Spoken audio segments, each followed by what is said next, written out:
Hey guys, I hope all of you are fine and enjoying the best of your lives.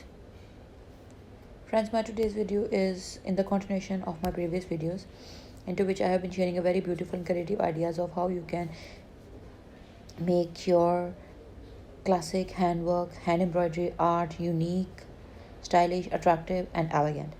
Friends, in my collection, you are going to get designer ideas that how you can embroider your shoes, how you can make your shoes pretty, sneakers, jokers, boots, pretty walking shoes, some casual, formal, comfortable, everyday wear offered to give a more creative and unique look. So, guys, if you are already having some sort of shoes, some fabricated material footwear, then you can renew them by making very beautiful and creative hand embroidery patterns onto them. Some simple, basic, and easy embroidery stitches like lazy daisy, star, satin stitch have been used to make these patterns.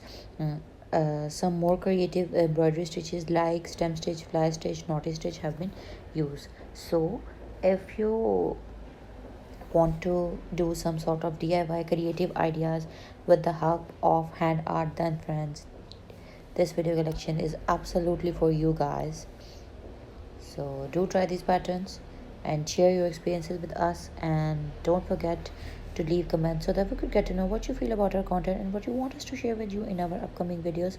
Up till then, take care, stay blessed, and stay happy, and stay tuned for the new upcoming video. Up till then, enjoy your lives, and don't forget to comment below my videos, like and subscribe, and share my videos with your friends and family so that we could grow up into a remarkable and large number of YouTube friends and family members.